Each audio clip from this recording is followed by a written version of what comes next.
yo soy psicólogo judicial, ¿vale? Intento dar una visión diferente también porque mi labor es más analista, intentar verificar si lo que me están diciendo es cierto o no.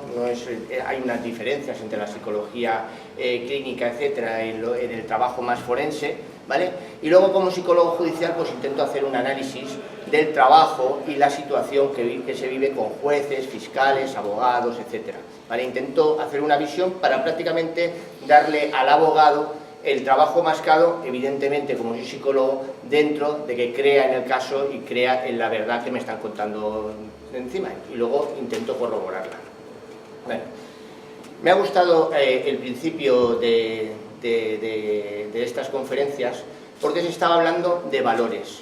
El problema de esta sociedad es que a nivel psicológico y a nivel mental está causando unos daños porque hemos perdido todos los valores y hay unas contradicciones grandísimas. ¿Cuáles son las contradicciones? Por una parte nos están vendiendo en todos los medios de comunicación a diario el tema de la igualdad. Y resulta que nos encontramos que políticamente las medidas que se están tomando son contrarias a esa igualdad. ¿Por qué? Porque es obvio que si la familia es lo que representa y el hombre y la mujer somos iguales, simplemente cuando hay que reducir jornada, si es la mujer la que se tiene que quedar con la crianza de los hijos, ya no podemos ser iguales. Entonces me están vendiendo una mentira. Luego es obvio que esos valores van a tener unas repercusiones. ¿Cuáles son las repercusiones que van a tener? Pues vamos a ver.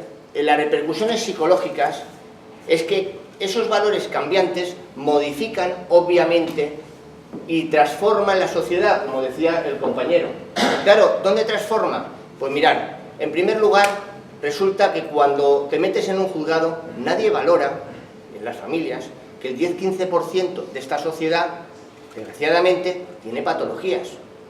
Nadie valora, evidentemente, que estos condicionantes y modificaciones sociales van a repercutir también en los niños en un futuro. Es decir, estamos encontrando adolescentes con más problemas sociales. ¿Por qué? Porque tienen problemas con la familia, prácticamente no hay autoridad en las familias. Entonces nos encontramos, por ejemplo, como el juez de Granada, Calatayud, que a lo mejor Calatayud que manifiesta, pues hombre, si un niño hace algo, le pegamos un guantazo. Yo estoy en contra de los guantazos, pero automáticamente nos encontramos que esa situación que plantea ese juez, si alguien le pega un guantazo, te puedes encontrar en una separación y un divorcio en el calabozo de la cárcel. ¿Por qué? Porque hay aspectos que realmente no hay un enlace entre lo que es la psicología y la sociedad, la justicia y lo que es la política. Por una razón muy sencilla, yo aquí había traído 3 o 4 libros. ¿Para qué sirve todo lo que estamos haciendo aquí? Tanto a nivel del rol de padre, del cerebro femenino, de la salud del cerebro, cuando resulta que nos encontramos políticos que lo que hacen es leyes sin basarse en ciencia. Es decir, somos un país que los científicos se están largando de este país porque aquí no tienen cabida. Claro, cuando alguien hace alguna labor, cuando alguien hace una ley, lo primero que tiene que contar es con la ciencia que hay. Es decir, ¿de qué sirve decir que todos somos iguales?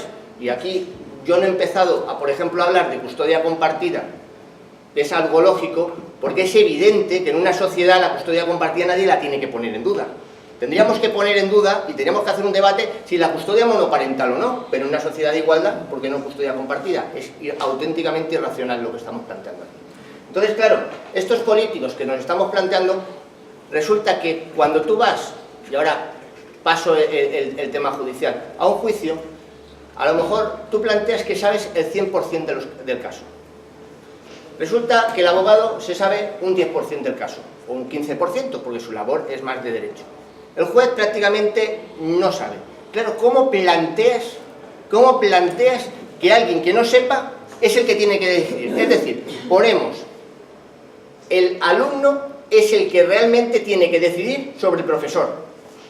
Entonces, ese es el planteamiento real que tenemos en esta sociedad. Y ahora voy a explicar por qué.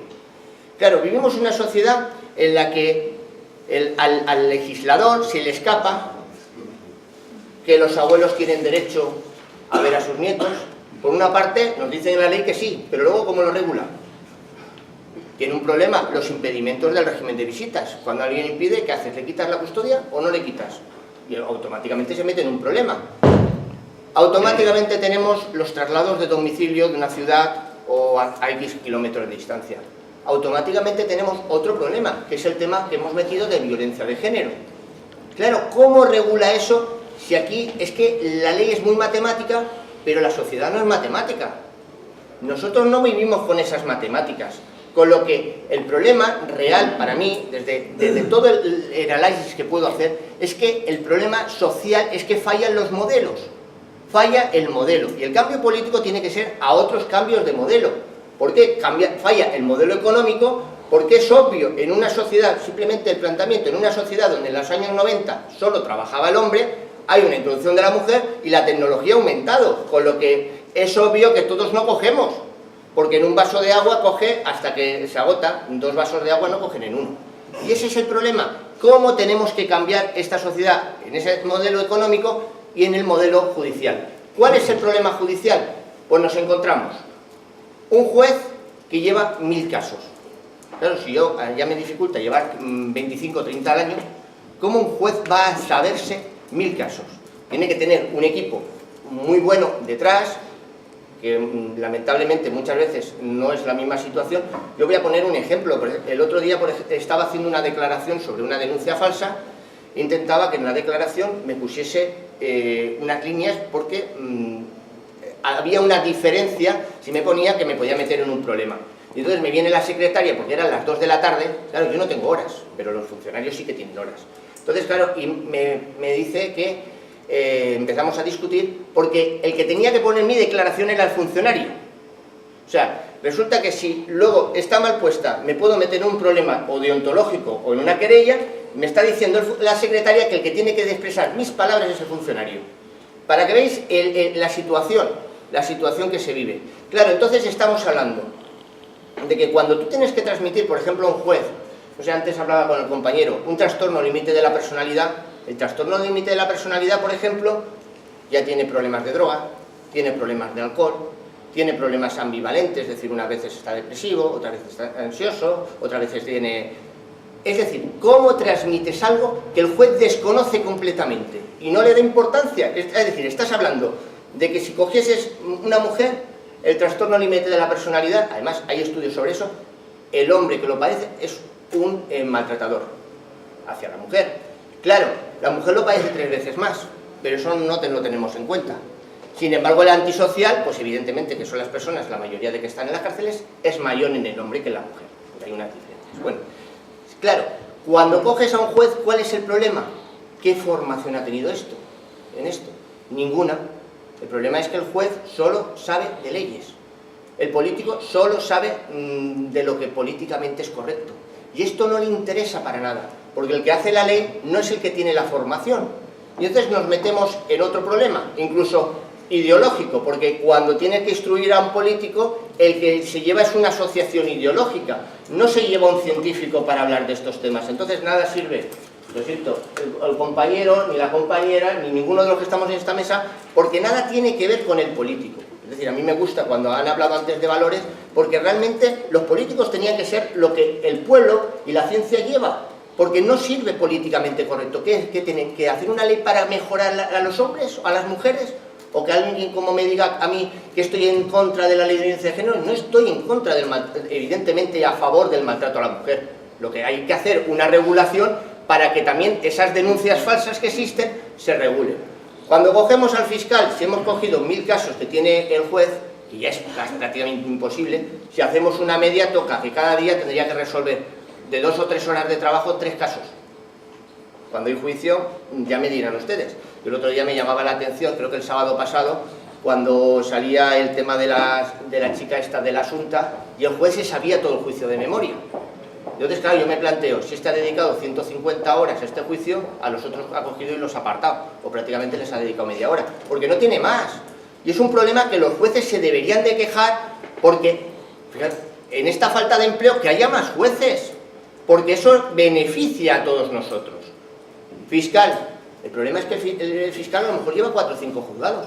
Si el juez lleva 1000 casos, el fiscal lleva 5000. Hoy se mete en un juzgado para juicios, pero es que mañana se tiene que meter en otro juzgado y pasado en otro, cuando se miran los casos. Con lo que todos son genéricos. Entonces, ¿eso es justicia? ¿Un abogado del Estado que todos sean genéricos? ¿Que por el hecho de ser mujer todo es maltrato o por el hecho de ser mujer todas las custodias? Claro, estamos hablando incluso, que me lo he dejado, el tema de comunidades. Yo vengo de la Comunidad Valenciana, custodia compartida. Me meto aquí como psicólogo y hay unas diferencias. Pero es que hay unas diferencias incluso con el Colegio de Psicólogos. Es decir, el Colegio de Psicólogos de la Comunidad Valenciana, no sé si ahora habrá cambiado, me permitía que simplemente comunicando una parte, además yo en eso me apoyo, yo puedo valorar al menor, simplemente haciendo una petición a la parte. Yo mando un burofax y con eso me sirve para decir, como ya está enterado en la otra parte, yo puedo valorar al niño. En la comunidad andaluza un psicólogo no puede ver al niño, porque si le tienes que pedir la autorización a la otra parte. Claro, yo como colegiado me vengo aquí a trabajar y como pertenezco al Colegio de Valencia, se me permite. El colegiado de Andalucía no se le permite. Fijaros, ¿cómo puede haber entre comunidades, si estamos en España, diferencias de criterios en diferentes jueces? Claro, cuando vamos a los abogados deberían de ser abogados de familia. Abogados de familia. Lo que no puede ser es que abogados macarras se metan en temas de familia y cuando realmente tendríamos que llevar una custodia compartida, una negociación, porque el bienestar de un niño es el bienestar de nuestra sociedad. Cuando estamos haciendo daño a un niño, sea al hijo de los que estamos aquí, le estamos haciendo daño a nuestro futuro, porque posiblemente ese niño se enlace con mi hija, o se enlace con mi otra hija, el otro hijo de tal, y al final eso va en perjuicio, y va en perjuicio de una sociedad trastornada. Estamos hablando de que estamos cambiando auténticamente la sociedad. De hecho, hace 50, 60 años vivíamos en una sociedad unida. Yo me estaba fijando cómo estábamos distribuidos, cada uno estamos desperdigados, que a lo mejor están más arropados todos. Y sin embargo, ahora vivimos aislada y egoísta. Ayer me llamaba la atención a las 7 de la mañana, que estaba mirando la televisión mientras desayunaba, cómo en Nueva York se había hecho una investigación, no sé si alguien la ha visto de aquí, donde pasaban por delante de un niño que habían colocado simplemente mendigo y en Nueva York estuvieron 6, 7, 8 horas y nadie atendía a ese niño que iban con manga corta y estaban así grados bajo cero. ¿Quién lo atendió? Un mendigo. ¿Por qué? Porque se sintió identificado. Los padres separados se sienten identificados con los padres separados. El que no, pasa. Y el que ha superado el problema también pasa. Entonces nos llevamos a una sociedad completamente con problemas. Cuando vamos a los psicólogos judiciales, la verdad, y antes lo hablaba con la asociación de abuelos, la verdad es que muchas veces el trabajo es vergonzoso. Es vergonzoso. Yo tengo casos, fijaros, estoy aquí en Sevilla, un chico, ya que estoy en Sevilla, me gustaría un perito judicial que coja en un papel, simplemente haciendo un análisis de veracidad. Antonio. El análisis de veracidad es para ver si es creíble o no. 24 años, denuncia que hace 15 años fue abusado. Y lo que se le ocurre a este perito es que como el niño no dice nada, 24 años, el niño, le da un papel y le hace señalar. Lo que señala, lo apunta. Y con eso le caen 10 años de cárcel. Y me pregunta el abogado, hombre, será vuestra metodología. Por eso, cuando hablamos de psicólogos, si nos metemos en trabajadores sociales que muchas veces están haciendo la función de psicólogos, el trabajador social solo tiene una función, recoger información y pasarla para que los técnicos trabajen. Esa es la labor social, recoger la información, hacer una entrevista, pero es la labor no puede valorar situaciones de apego, situaciones de tal. Y luego, si cogemos muchas veces los médicos forenses, pues se dedican a valorar si es creíble o no la situación que uno le ha contado, cuando, por ejemplo, en temas de violencia de género, cuando no pueden trabajar y no pueden hacer ninguna valoración. El IML tiene prohibido realizar eso simplemente porque en el funcionamiento y la normativa. Problema, como todo el mundo de los que estoy hablando desconoce la normativa del resto, porque vivimos en una sociedad que se dedica uno a especialista del otro, de algo. y cree que el otro es especialista o le va a solucionar. Y al final resulta que hay muy pocos especialistas en muy pocas materias. Realmente los compañeros, unos de infancia, otros de tal, pero cuando te metes en condicionantes judiciales, aquí varía, porque hay que ver si lo que dice es cierto o no. Y entonces hay unas diferencias entre lo que es la psicología judicial y la psicología clínica. Hay unas diferencias en lo que es un trabajador social y lo que es el psicólogo. Hay diferencias que el médico no puede saber si escribirlo o no. Eso, por ejemplo, es función más del psicólogo judicial. Y al final resulta que cuando el que tiene que valorar, que es el juez y el fiscal, pues muchas veces nos encontramos con la situación de un juicio. Como el que tiene que decir a la parte, el abogado de la parte X es el que tiene que pedir la declaración de la otra parte, si yo no la pido, para que la otra parte no declare y no diga nada, pues no la pido. El otro no pide. Y si el fiscal tampoco pide, resulta que a lo mejor entro a declarar yo y no han declarado ni las partes. Pero es que el fiscal te pregunta, ¿pero usted ha visto al niño? Imaginémonos que el niño está raptado. No, y a mí